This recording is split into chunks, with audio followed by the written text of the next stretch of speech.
Família Nova Estação, bem-vindos a mais um culto online. A palavra de Deus diz no Salmo 122, 1: Alegrei-me quando me disseram, vamos à casa do Senhor. Eu sei que hoje você está aí na sua casa, mas eu quero te convidar aí mesmo, onde você está na sua casa, a adorar, a louvar a Deus e a se conectar com aquele que é o nosso Deus, o nosso Pai, o nosso Criador. Quero orar com você, Senhor Deus, obrigado. Obrigado por cada pessoa que está assistindo a este culto online. Que em nome de Jesus todos possam ser abençoados, tocados poderosamente pelo Senhor, em nome de Jesus. Amém. Queridos, este é um momento importante, quando nós demonstraremos diante do nosso Deus um coração generoso e um coração fiel. Para isso, quero ler-lhes um texto lá de 1 Reis 17, a partir do versículo 8, é o texto que fala da viúva de Sarepta. Diz o seguinte, o texto: Então veio-lhe a palavra do Senhor, dizendo, levanta-te, vai viver em Sarepta, no território de Sidom. Ordenei ali a uma viúva que te sustente. Ele partiu para Sarepta, e quando chegou à entrada da cidade, estava ali uma viúva apanhando lenha. Ele a chamou e lhe disse, traze-me, por favor, uma vasilha com um pouco de água para eu beber. Quando ela saiu para buscá-la, ele a chamou e lhe disse, traze-me também um pedaço de pão. Ela, porém, respondeu, tão certo como vive o Senhor teu Deus, não tenho pão nenhum, mas apenas um punhado de farinha na vasilha e um pouco de azeite na botija. Estou apanhando 2 gravetos para ir prepará-lo para mim e para meu filho. Nós o comeremos e depois morreremos. Então Elias lhe disse, não temas, vai, faze como disseste, mas primeiro faze para mim um bolo pequeno e traze-o aqui. Depois o farás para ti e para teu filho. Pois assim diz o Senhor teu Deus, o Deus de Israel, a farinha da vasilha não acabará e o azeite da botija não faltará, até o dia em que o Senhor fizer chover sobre a terra. Ela foi e fez conforme a palavra de Elias. Assim ela e sua família comeram durante muitos dias. A farinha da vasilha não se acabou e não faltou azeite na botija, conforme a palavra do Senhor que ele falara por intermédio de Elias. Esse texto é um texto maravilhoso, que lança um desafio a uma mulher desesperada que não tinha sequer o que comer. E a promessa, através do profeta Elias, é de que Deus a sustentaria. Então esse texto nos desafia primeiro a confiarmos no Senhor, colocarmos a nossa vida inteiramente em suas mãos, abrirmos mãos daqueles recursos que nós achamos que são nossos, mas que são de Deus, e a partir daí depositá-lo confiantemente no altar do Senhor, crendo que o mais Ele fará. A Bíblia diz, entrega teu caminho, Senhor, confia nele e o mais Ele fará. Ou seja, seja uma pessoa que confia plenamente no Senhor, independentemente das circunstâncias. Então eu desafio você a fazer como esta viúva de Sarepta. Uma mulher necessitada, uma mulher que não tinha mais o que comer, uma mulher que diz, olha, nós vamos fazer um pouco de pão e aí vamos morrer. mas ela confiou, entregou, e o resultado foi o quanto ela foi abençoada. O azeite da botija não se acabou. E comeu ela, o filho e toda a sua família, porque havia a abundância do Senhor ali. Creia na abundância do Senhor, entregue a tua vida ao Senhor em primeiro lugar, e todas as demais coisas que você acha que é sua e que são de Deus, entregue a Ele, e você receberá e verá o quanto Deus é generoso e misericordioso. A nossa generosidade, quando se encontra com a generosidade de Deus, o céu se abre. Receba as bênçãos de Deus para a tua vida e seja um cooperador do reino de Deus em nome de Jesus. Boa tarde, Nova Estação. Tudo bem com vocês? Beleza? Vamos juntos então, nessa tarde. Momento de palavra, momento de buscarmos um pouco mais daquilo que Deus nos deixou. Antes de tudo, eu queria que você abrisse comigo lá em Efésios.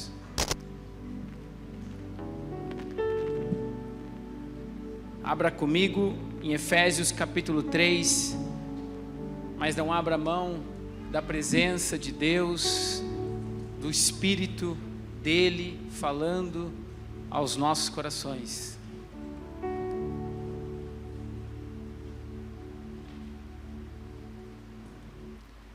Efésios capítulo 3, versículo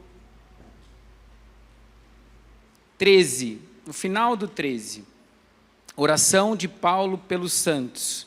Por essa razão, ajoelho-me diante do Pai, do qual recebe o nome toda a família, nos céus e na terra. Oro para que com as suas gloriosas riquezas, Ele os fortaleça no íntimo do seu ser, com poder, por meio do Espírito, para que Cristo habite no coração de vocês mediante a fé. E oro para que, estando arraigados e alicerçados em amor, vocês possam juntamente com todos os santos compreender a largura, o comprimento, a altura e a profundidade, e conhecer o amor de Cristo, que excede todo o conhecimento, para que vocês sejam cheios de toda a plenitude de Deus, aquele que é capaz de fazer infinitamente mais do que tudo o que pedimos ou pensamos, de acordo com o seu poder que atua em nós. A Ele seja a glória na igreja e em Cristo Jesus, por todas as gerações, para todos sempre. Amém. Querido, Paulo faz essa oração, Paulo escreve essa carta para o povo de Éfeso. Só que essa oração, eu creio que não era somente para esse povo. Eu creio que não era somente para essa igreja. Então, quando você e eu, quando nós lemos essa oração, gostaria muito que você trouxesse para você essas palavras. Gostaria muito que você agora, enquanto vamos orar, que você se lembrasse, que você olhasse agora aí. Olha agora para essas palavras, olha para tudo aquilo que Paulo estava declarando sobre essa igreja, e que você depois ore comigo, para a sua vida, declarando essas palavras para o seu viver, junto comigo. Não é uma oração qualquer, não é um dia qualquer, o dia de hoje foi guardado, para que Deus pudesse fazer sobrenatural em nossas vidas, em nome de Jesus. Vamos orar, feche seus olhos, eu oro aqui, você ora aí, declarando sobre a sua vida, abrindo o seu coração para receber algo do Espírito, em nome de Jesus. Pai, nos colocamos na sua presença, Deus, vem sobre a sua igreja, Pai, vem sobre os seus filhos, derrama sobre nós o seu Espírito, um Espírito que convence, que transforma, um Espírito que nos enche do seu amor, Pai. Realize em nós a sua obra sobrenatural. Em nome de Jesus, nós nos entregamos no seu altar, Pai, e a sua igreja, pedindo para que o Senhor venha falar conosco, que as suas palavras sejam soberanas em nossas vidas, que as suas verdades venham trazer libertação, transformação, em nome de Jesus, Pai. para a sua honra e para a sua glória. Amém. Amém. Queridos, a gente está no momento de uma série.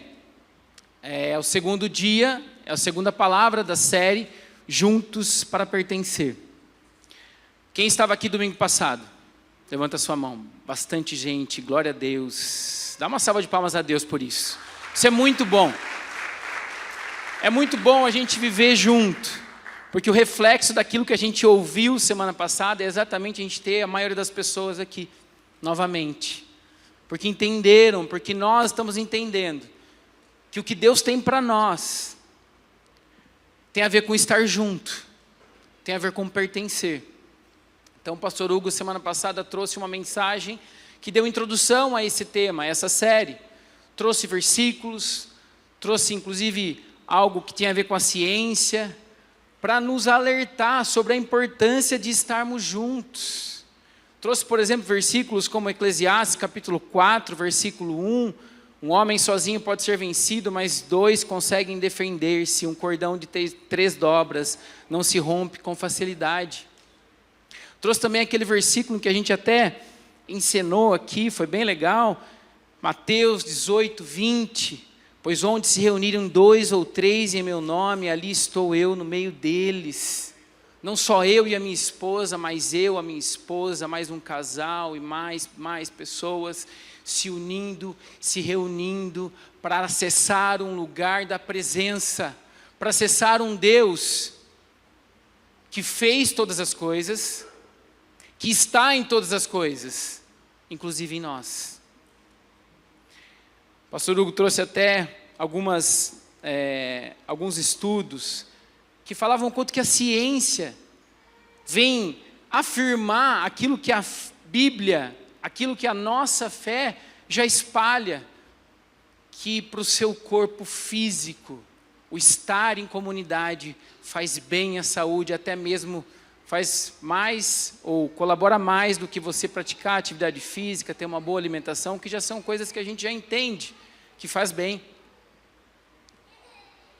Tudo isso para que a gente pudesse acessar um lugar diferente daquele que talvez, muitas vezes, a gente anda distante de um corpo. Quando a gente lê essa oração, quando a gente toma posse dessa oração de Paulo, ele não só faz essa oração, mas ele continua falando a essa igreja. Então, quando o pastor Hugo vem falar sobre o valor de adorarmos juntos, ele vem exaltar e ele vem trazer à luz a importância de estarmos juntos fazendo as coisas ordinárias ou as coisas espirituais. O quanto que eu me sustento na sua vida, independente das diferenças que há em nós, e você se sustenta em mim. Inclusive, tem um outro estudo que eu queria até colocar para acrescentar tudo que o pastor Hugo trouxe, que fala sobre, é um estudo científico, mas é a ciência também se relacionando com a nossa fé. Alguns estudiosos foram pesquisar qual que seria o músculo do corpo, que era o músculo mais importante para nos dar longevidade. Pegaram pessoas e estudavam aquelas que viviam mais. Qual era o músculo forte do corpo delas? E eles encontraram músculos da perna. Pessoas com pernas fortes vivem mais e vivem melhor. Isso é a ciência falando por alguns motivos. Por exemplo, a parte cognitiva, quando você tem pernas fortes, o seu cognitivo trabalha melhor, a sua circulação sanguínea, porque a panturrilha, o músculo aqui da batata da perna, como alguns conhecem, ele bombeia, ele ajuda o retorno venoso. Então, ele é como se fosse um segundo coração. Mas a fé vem nos revelar algo que está por trás de tudo isso. E que colabora com a ciência em tudo isso, ou que a ciência colabora com a fé. O que faz a gente se locomover? Qual é o músculo que dá locomoção a nós? Os músculos da perna. É o músculo da perna que me faz vir até a igreja e estar em comunidade. É o músculo da perna que me faz ir até as pessoas que estão comigo, fazer alguma coisa por ela. É o músculo da perna que me faz conseguir me reunir dentro de uma célula, de um grupo pequeno. É o músculo da perna que me permite estarmos em comunidade. Esse ponto a ciência não coloca, mas nós que temos acesso a um Cristo que veio trazer união, entendemos que quando temos pernas fortes, podemos estar em comunidade. E o estar em comunidade nos leva a um lugar de vivermos mais e melhor. Nos leva a um lugar de não termos a nossa vida abreviada por problemas físicos. E é sobre isso que Paulo vem falar. Sabe por quê? Vai no versículo, ou continua, no capítulo 4 agora de Efésios. Continua comigo lá. Como prisioneiro no Senhor, ele diz, rogo-lhes que vivam de maneira digna da vocação que receberam. Sejam completamente humildes e dóceis, e sejam pacientes, suportando uns aos outros com amor. Façam todo o esforço para conservar a unidade do Espírito, pelo vínculo da paz. Há um só corpo e um só Espírito, assim como há a esperança para a qual vocês foram chamados, é uma só. Há um só Senhor, uma só fé, um só batismo, um só Deus e Pai de todos, que é sobre todos, por meio de todos e em todos. União. Paulo vem levantar aqui, após essa oração, a importância de estarmos juntos, de nos esforçarmos para estarmos juntos, compreendendo e entendendo o outro, mas também sabendo que há um só Deus, há um só Espírito, e esse único Deus que nos faz sermos comunidade, que nos permite sermos comunidade. Quantos estavam aqui, ou quantos se lembram de uma palavra que eu trouxe alguns domingos atrás, que eu falava sobre, o tema era na casa do Pai. Vocês se lembram? Na casa do Pai. O versículo principal naquele dia, é aquele versículo em que Jesus desaparece, ou os pais de Jesus perdem Jesus, depois que eles encontram Jesus, Jesus fala assim para eles, eu não entendo porque vocês estavam me procurando, eu estava na casa do meu Pai. E Jesus fala de um local, de uma construção, mas o que Jesus estava falando era de uma relação. Ele estava mostrando para os pais naturais ali, aqueles que geraram, né? Geraram no ventre, né? Que cuidaram dele depois que ele nasceu. Ele estava mostrando para aqueles pais que havia um outro pai, que havia uma outra relação. É por isso que aquele dia a mensagem foi sobre a paternidade de Deus sobre as nossas vidas. Quantos foram tocados na paternidade sua? Quantos foram tocados na paternidade celestial que há para mim e para você, querido? Como eu disse naquele dia, não deixe que nada e nem ninguém desfaça aquilo que Ele já fez, que é te fazer filho, e filho amado. Mas Ele falava sobre um local, sobre uma casa.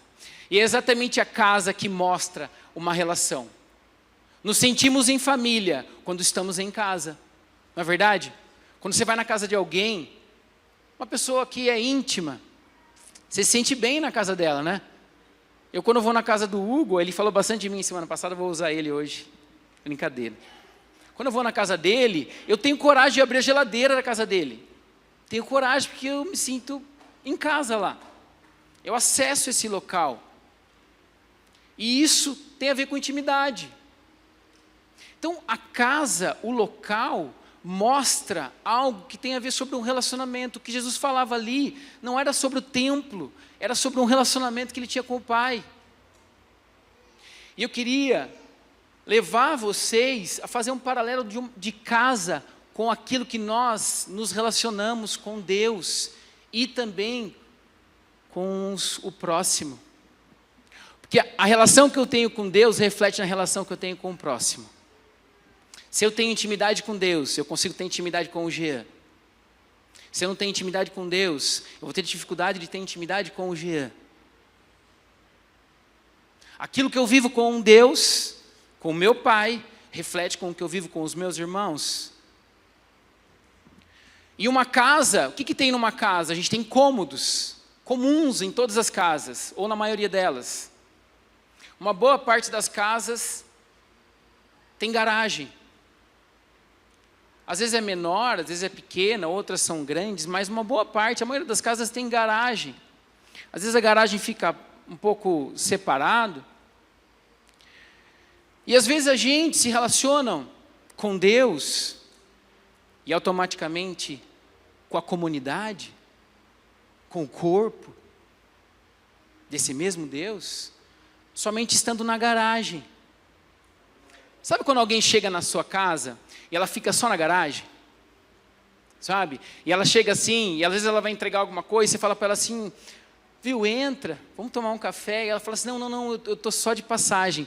Eu estou correria que eu tenho que fazer uma outra coisa. Mas está tudo bem. Quem já ouviu isso? Quem já viveu isso? Quem já fez isso? Eu já fiz isso. Na correria do nosso dia a dia, não dava para entrar, até gostaria, mas, aliás, oferecer café hoje está perigoso, está caro. Hoje em dia vai ter que oferecer água, né? Só água, porque o café... Oferece café para mim que eu vou na sua casa todos os dias lá tomar um cafezinho para economizar. Mas o fato é que as pessoas que... A gente pode ter essa relação com Deus e com a comunidade, sabe? Não, é que eu tenho outras coisas para fazer, sabe? Então, aqui tá bom, tá tudo bem aqui. E quando você acessa só a garagem, o que você vê na garagem? Você vê a casa? Geralmente não. Você não vê o que está por trás. Você não vê o que acontece nessa casa. Às vezes você vai ver na garagem um carrão. Você fala, nossa, esse povo está bem, né? Eles estão bem financeiramente. Olha o carrão que tem na garagem. Legal, né? Olha, acho que cara, bem sucedido e tal. Quer dizer nada, porque às vezes você vai ver, a pessoa está endividada. Às vezes comprou aquele carro com tudo que tinha. Não consegue nem pagar a documentação do carro. Quer dizer, e o contrário também, às vezes você olha na garagem, você vê um carro, você nem vê carro, você fala, nossa, a pessoa tem uma casa, mas olha, nem carro tem, né? Está passando dificuldade, acho que... Porque você não sabe o que está por trás. Você não sabe o que está acontecendo lá atrás, nos bastidores. Às vezes a gente vive em comunidade, fazendo reflexão, e trazendo pensamentos e conclusões em cima de algo que a gente nem vê. A gente chega na igreja e conclui algo sem saber o que está por trás daquilo que foi feito. A gente questiona coisas sem perguntar, viu, como é que foi feito isso? Como que vocês fazem com o que é passado lá para a classe das crianças? Tem algum material? É passado um treinamento para as pessoas que vão lá? Não, a gente chega e já critica. Porque a gente vive e a gente está na garagem. A gente fica avaliando e tirando conclusões daquilo que pode ser, porque às vezes a gente faz isso com Deus e tira conclusões daquilo que Deus pode estar pensando e achando de mim. Mas uma casa não tem só garagem, uma casa também tem sala, né? E a sala é aquele lugar que todo mundo quer estar, né? A sala é um lugar gostoso. A sala onde geralmente tem uma TV, né? A sala é um lugar de entretenimento. Então, uma boa parte das pessoas que entram na casa, que se permitem entrar, elas gostam da sala. Porque lá todo mundo se diverte, né? Todo mundo quer estar na sala. As crianças gostam da sala, não gostam? Lá que ela joga videogame, né? Ela conversa, dá risada.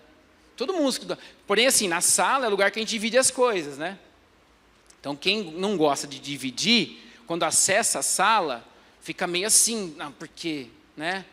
Então, às vezes a pessoa chega na comunidade, ela avança da garagem para a sala, e ela vê que o chocolate, ela abriu um bis, ela foi para a sala, ela vai ter que dividir, todo mundo vai querer o bis dela.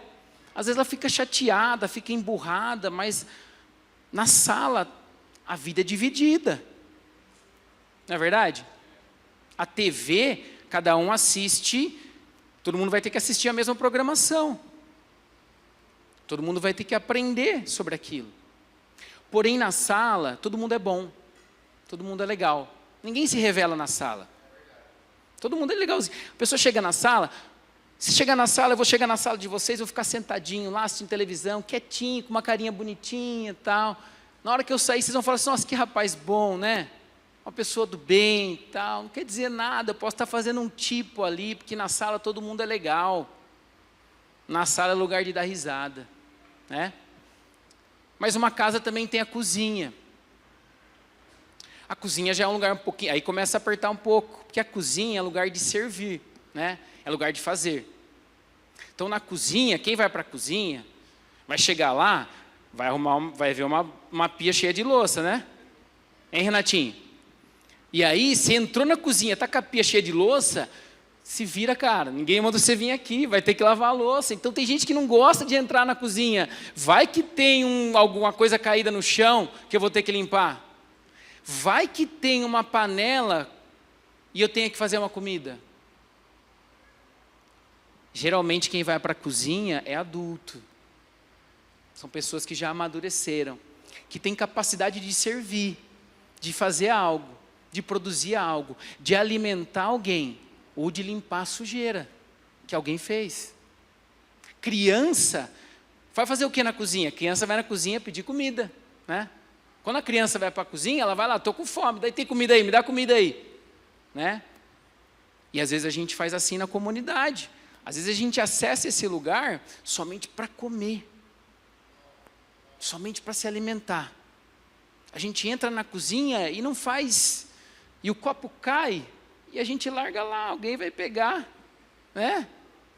Alguém pega. Igual as minhas crianças fazem, às vezes a garrafa de água fica vazia lá, acho que a água vai brotar dentro da garrafa, né? Você vai abrir a geladeira, a garrafa está vazia dentro da geladeira, você dá uma alegria, né? Nossa, que legal, vamos gelar a garrafa, né? Acho que eles estão fazendo uma oração para que venha. Mas o fato é, tem gente que acessa o lugar da cozinha e só quer comer. Mas o que Deus tem feito em nosso meio tem nos levado a um lugar de servir. Uma igreja que entra na cozinha tem o que para fazer? Precisa falar, precisa limpar o chão, vamos limpar o chão. Precisa fazer uma batata aí, tem gente com fome, põe uma água para ferver, vamos fazer um macarrão alimenta todo mundo. Só que casa também tem lugar, um outro lugar, que é o banheiro. Então você sai da cozinha, você pode acessar um outro lugar, o banheiro. O que o banheiro é? O banheiro é o lugar que a gente se limpa, né? Não é verdade? É lá onde a gente se limpa, onde a gente toma banho, onde a gente escova o dente, onde a gente deixa aquilo que não presta mais, né? Quando a gente urina lá, a gente deixa fezes, urina no banheiro, todo mundo faz isso, né? Não tô falando nada de besteira não, né? Que bom. A gente deixa aquilo que não serve mais para o nosso corpo. Tudo que é toxina é eliminado ali. Tudo aquilo que não presta é eliminado. Por isso você tem que beber bastante água, viu? Bebe bastante água para que você consiga eliminar bastante toxina. Então, banheiro é um lugar que você, em comunidade, é convidado a entrar para se limpar. É onde você se limpa, onde você se permite ser limpo, ser lavado, ser purificado, tirar o chulé, né? Lavar a cabeça, tirar aquele cheirinho bom. E é por isso que muitas vezes, criança, você fala, você vai tomar banho, criança não gosta de tomar banho. E é por isso que muitas vezes a gente em comunidade não gosta de acessar esse banheiro, porque a gente não quer se limpar. Quanto mais sujo a gente está, mais difícil para limpar. Mas quando a gente vive em comunidade, é muito importante acessar esse lugar. Porque é aí que Deus vai tirar de você aquilo que não presta, aquilo que te atrapalha, aquilo que te dá mau cheiro. Ele vai te deixar cheirando bem, ao ponto de você exalar um bom perfume, e um perfume de Cristo. É importante você se permitir ser limpo em comunidade. Não achar que quando a palavra vem, não é para você. Não achar que uma reunião de culto, de adoração, de oração, de célula, acontece não para você, para outra pessoa. Esse é um lugar de criança, esse é um lugar infantil. O lugar maduro é aquele que olha para tudo que está acontecendo e fala, não é para mim, é o lugar para eu ser limpo, e eu quero acessar esses lugares todos os dias, para que você se permita acessar um outro lugar, que é o quarto. É legal quando a gente toma um banho para ir para o quarto, não é? Não é ruim você chegar na sua casa, depois de um dia de trabalho, e não tomar banho e deitar na cama. É ruim, não é? Dá uma sensação ruim. É importante para você acessar o quarto, e no quarto é um lugar de intimidade. O quarto é um lugar de intimidade.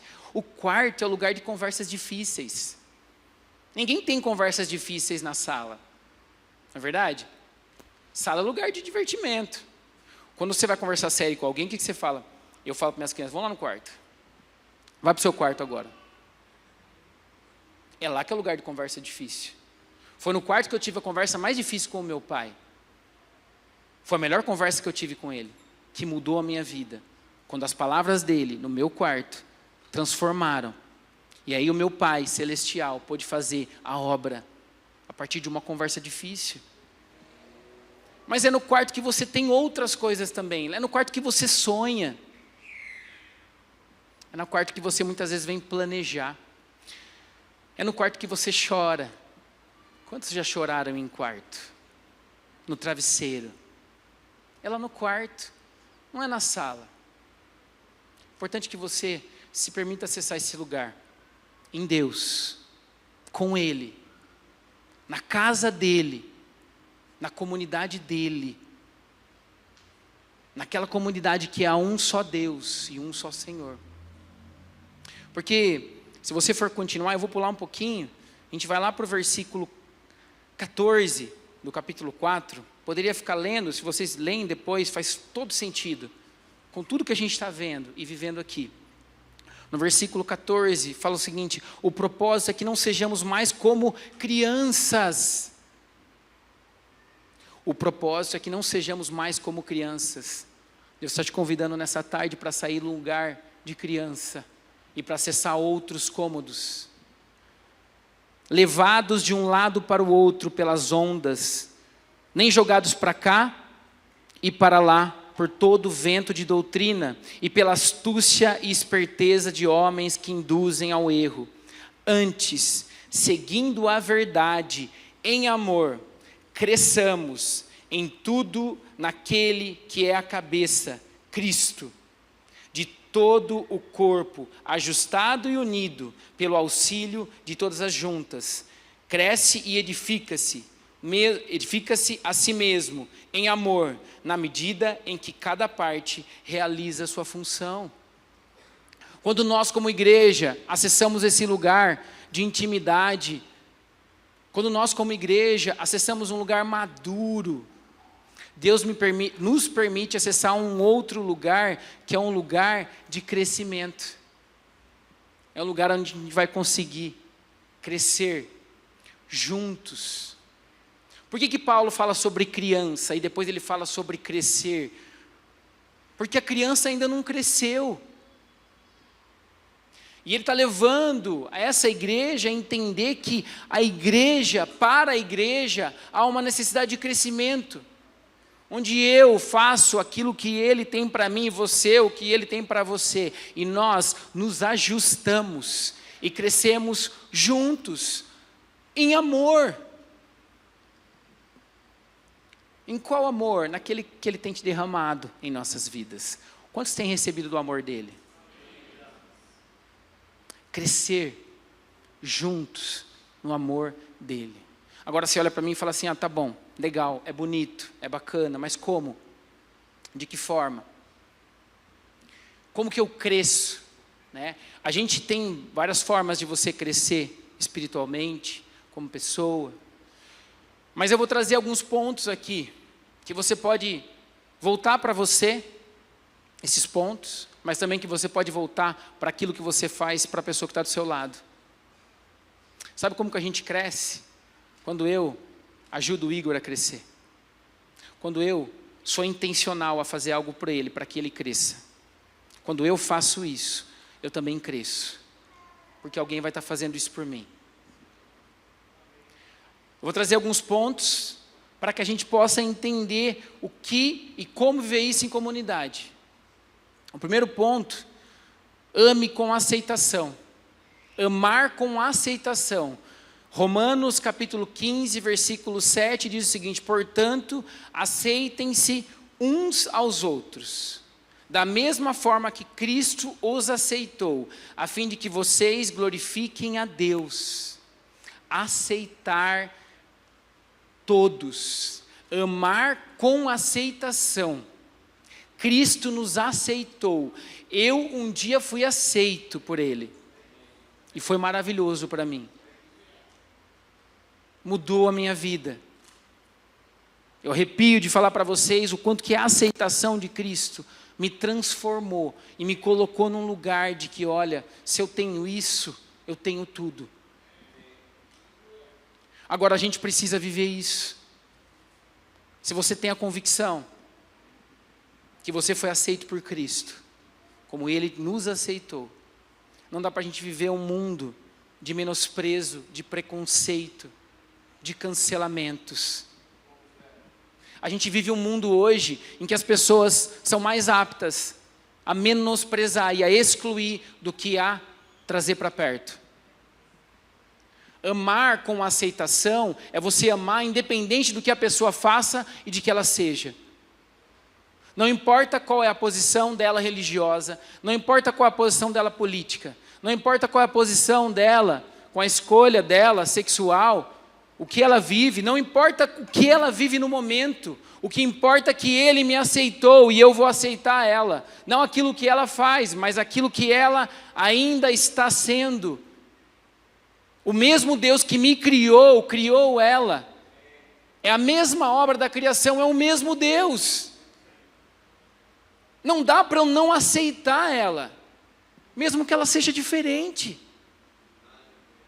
Não dá para eu viver um evangelho do amor não aceitando as diferenças.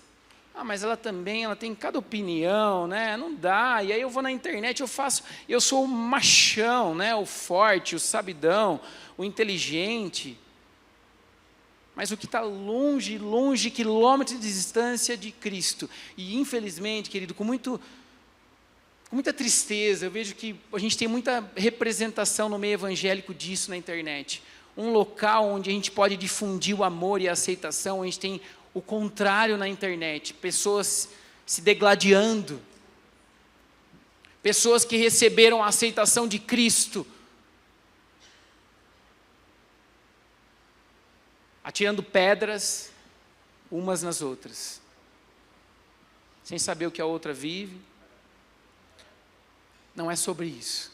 Para a gente crescer, eu preciso entender que Deus não é um Deus que rebaixa os outros. Deus é um Deus que acusa, que julga as pessoas. Não importa quem ela seja. Quem julga e acusa é o diabo. Toda vez que você olhar para alguém que está do seu lado, na comunidade, lá no seu trabalho, na internet, onde você estiver, e você julgar essa pessoa, e acusar ela, e menosprezar ela, se lembre de quem faz isso. E quem que você está servindo fazendo aquilo. Quando você aceita, quando você acolhe, você é Deus para aquela pessoa. Você provoca um crescimento nela, a partir do aceitar primeiro. A primeira coisa que você precisa fazer é aceitar. Amar o próximo, primeiro tem que haver aceitação. E sabe qual é aquele que é mais importante você amar e aceitar? Aquele que é diferente de você. Esse é o mais difícil, entendeu? Às vezes a gente olha, principalmente a gente convive, eu falo sempre isso, falo, nossa, Deus arruma cada filho, né? Que é difícil, cara, é difícil, porque as pessoas são diferentes. Eu penso isso, eu falo às vezes, depois eu peço perdão, entendeu? Porque as pessoas também pensam de mim, eu tenho certeza, porque eu sou chato pra caramba às vezes. Só peço que me aceitem, por favor. Deus me aceitou. Mas o fato é, o mais difícil é aceitar aquele que é diferente de você. Aquele que pensa diferente, que se veste diferente, que fala diferente, que fala mais alto, fala menos, fala muito, fala pouco. É difícil.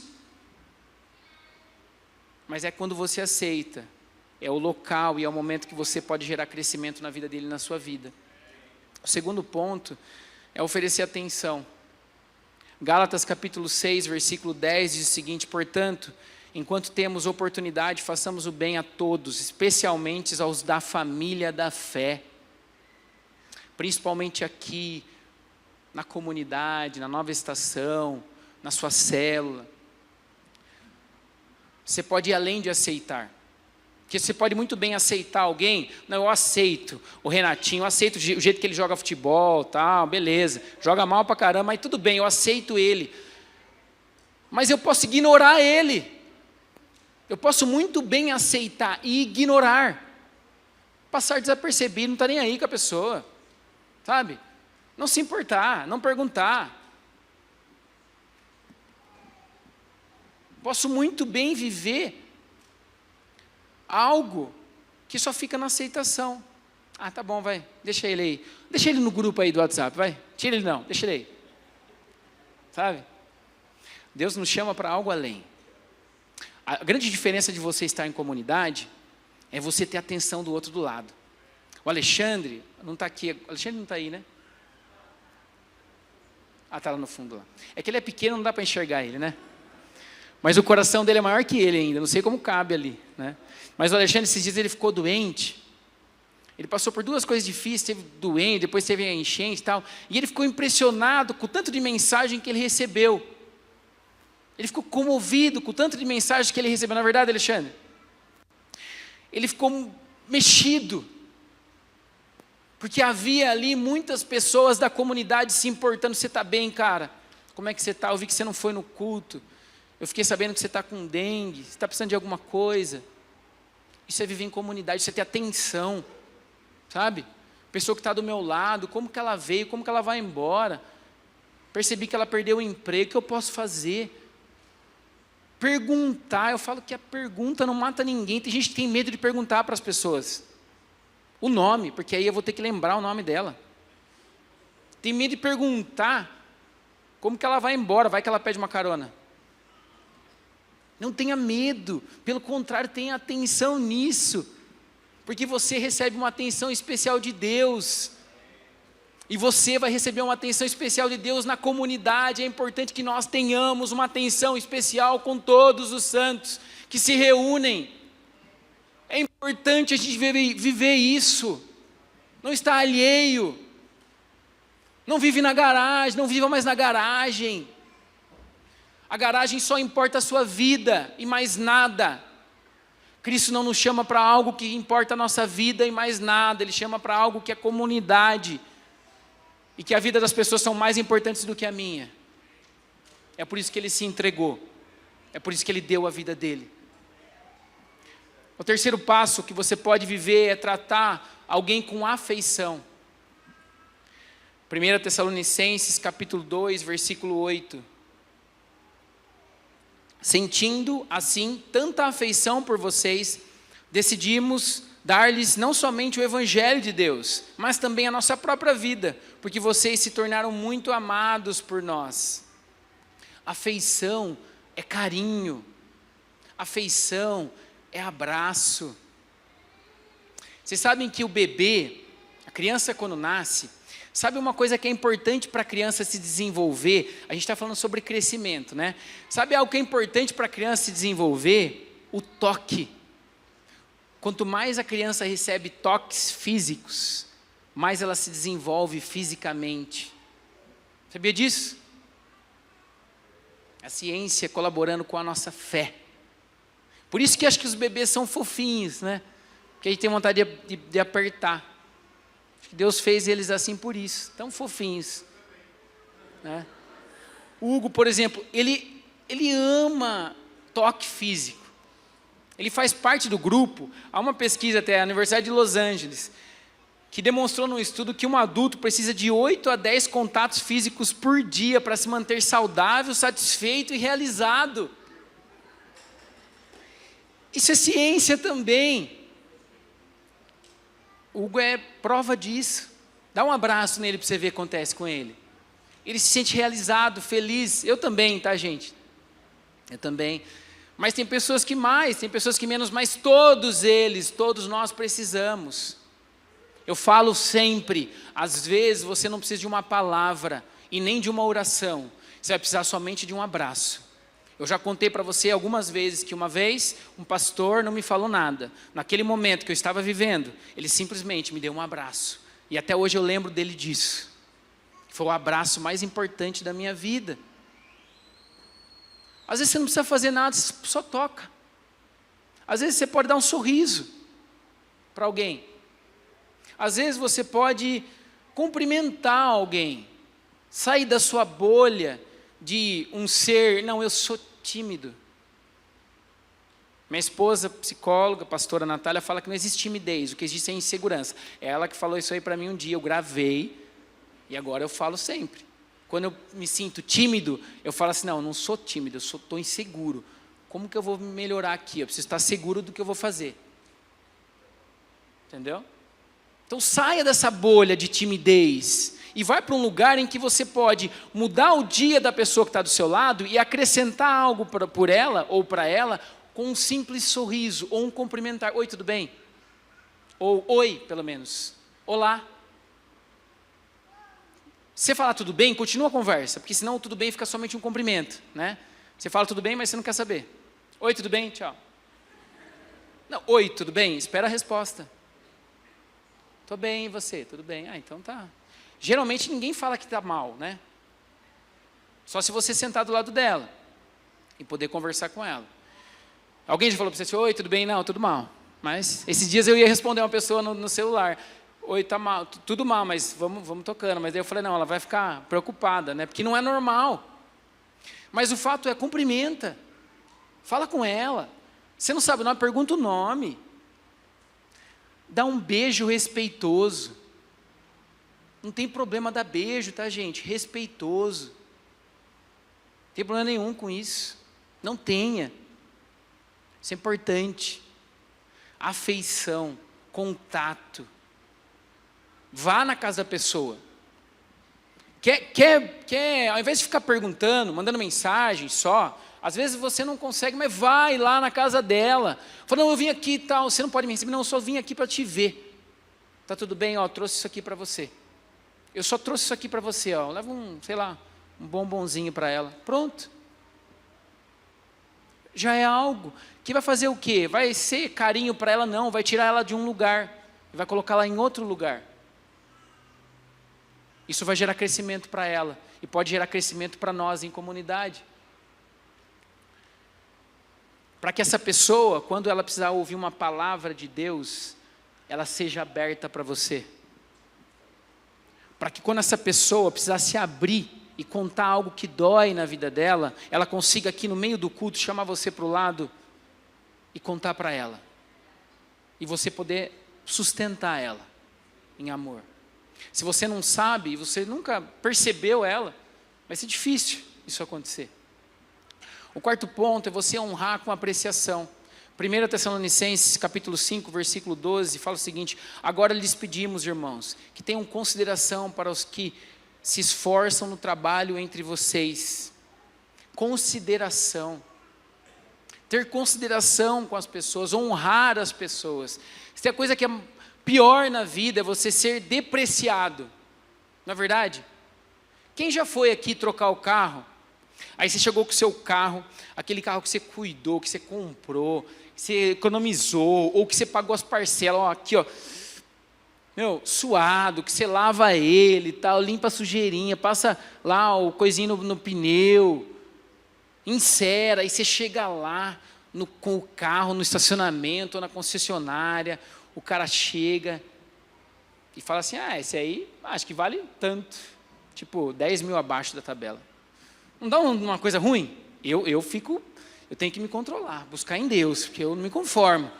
Não, você não está falando isso, né? Você está de brincadeira comigo, né? Ou a sua casa, você construiu a sua casa, aí você chama o corretor. Aí o corretor ele já vai preparado para fazer o quê? Depreciar.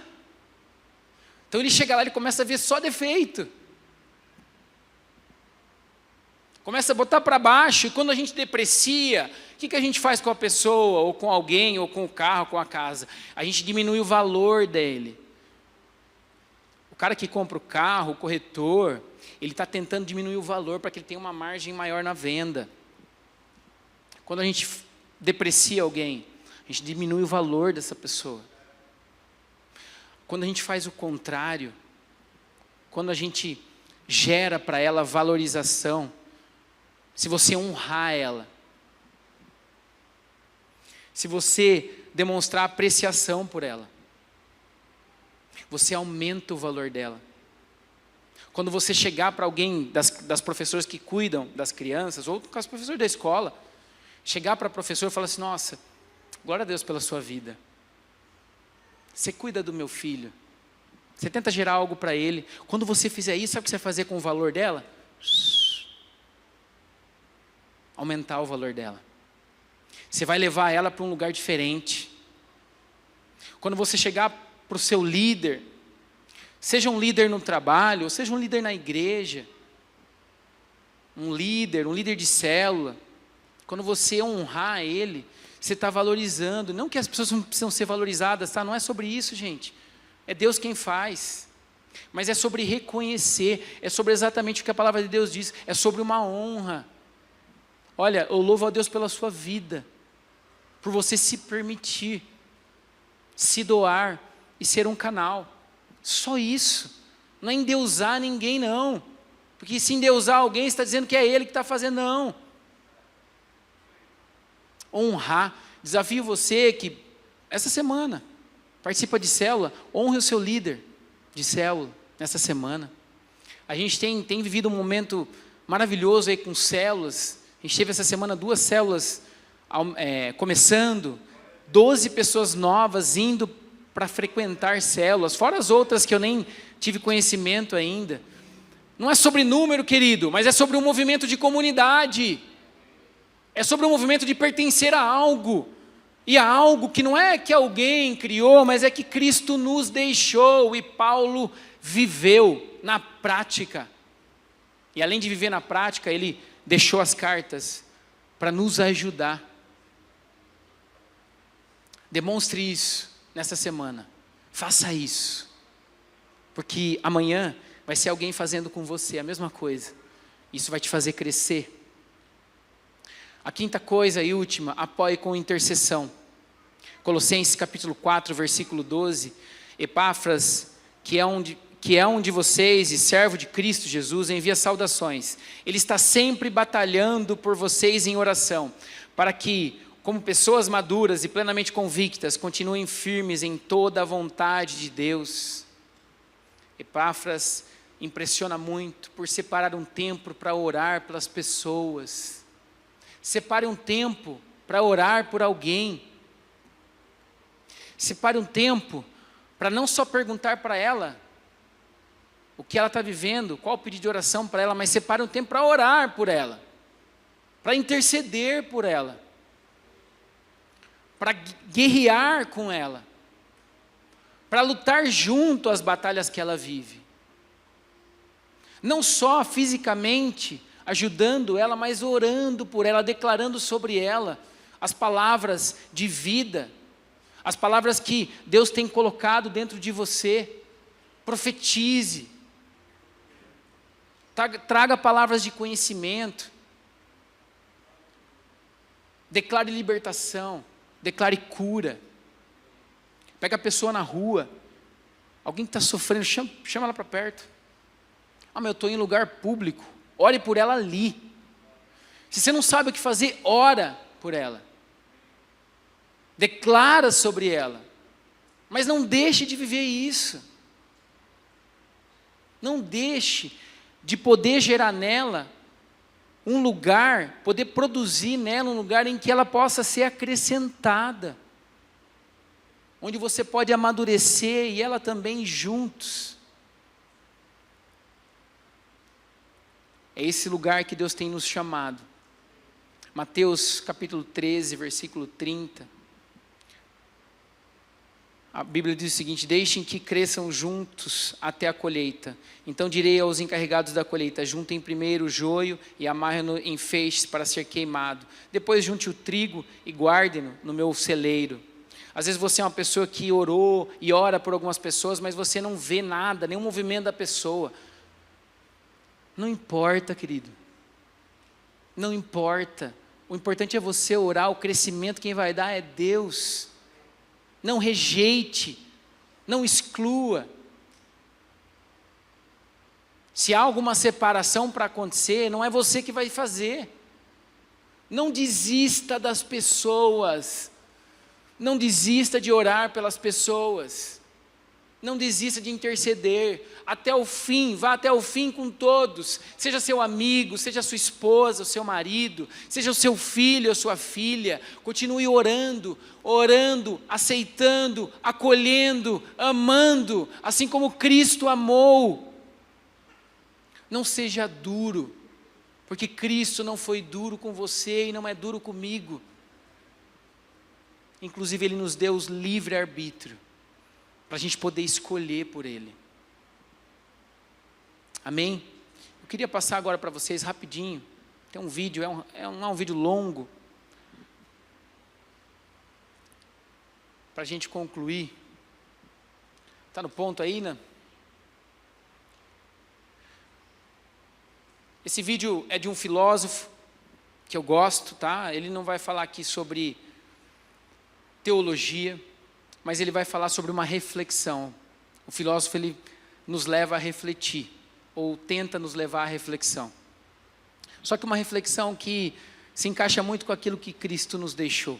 É por isso que eu quis muito compartilhar com vocês, que eu acredito que faça muito sentido com essa reflexão dessa tarde, para as nossas vidas.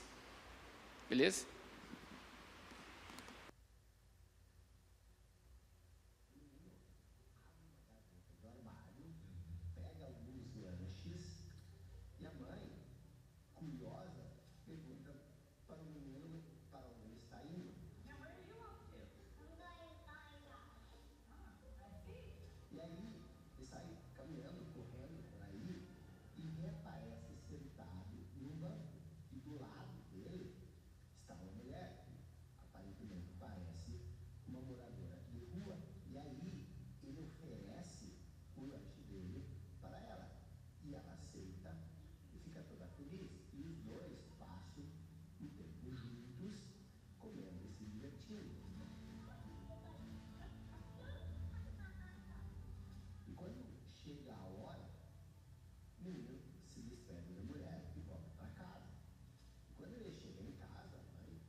Queria chamar a banda já para subir.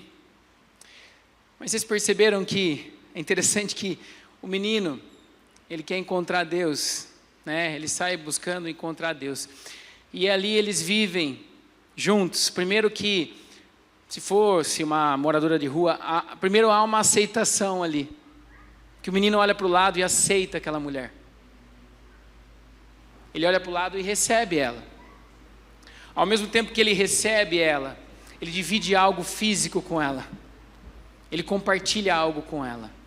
Ele divide aquilo que ele tem, a comida que ele tem, ele divide com ela. Ao mesmo tempo que ele divide, ele recebe dela o quê? Um sorriso. Ele recebe afeto. ela dá para ele afeto. O que ela dá também? Um abraço. Ele sente ali. E ela também. Se a gente pudesse perguntar para ela, ela também falaria a mesma coisa. Eu encontrei a Deus hoje.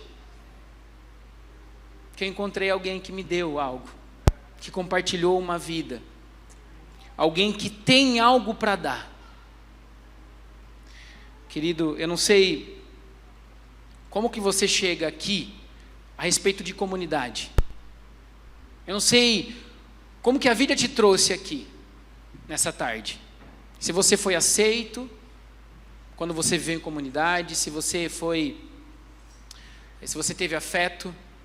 Pode ser em comunidade, em alguma igreja que você já frequentou, pode ser na sua casa, pode ser no seu meio familiar, no seu meio de amizade. Eu não sei se você foi honrado pelas pessoas, se você foi depreciado pelas pessoas. Eu não sei o quanto que alguém se interessou por você. Não sei o quanto que alguém pediu e perguntou da sua vida, ou quis saber de onde você veio, para onde você vai. Eu não sei a sua história. O que eu tenho certeza é que eu encontrei um Cristo que aceitou, amou, abraçou e nos trouxe aqui para que a gente pudesse viver juntos. E à medida que a gente está debaixo desse mesmo Deus, eu posso abraçar o Marcelo e ele sentir um abraço de um Deus que é vivo, e vivo em nós, e através de nós.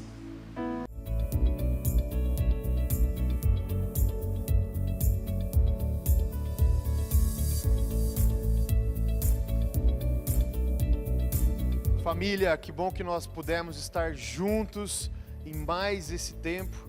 Esse culto, que é um culto online, é mais espiritual do que você possa imaginar. Eu tenho convicção que a sua vida recebeu transformação e poder do céu e da palavra de Deus nessa manhã. Mas essa experiência online pode seguir, pode ser mais profunda na minha e na sua vida. Por isso eu quero te convidar, existe aqui um QR Code na tela, se você puder apontar o seu celular agora para a tela, você vai ser direcionado para a área do site da Nova Estação, onde nós temos todas as informações sobre as nossas células. A Nova Estação se reúne semanalmente através de células e tem uma característica muito legal nas células, que elas são presenciais e também online. Por isso, não importa aonde você esteja, eu quero te convidar para estar conosco, ser família conosco, aonde você estiver, para que você possa ser transformado e receber a melhor versão que Deus tem para você na sua vida. Que você tenha uma semana abençoada, em nome de Jesus. Tchau, até mais!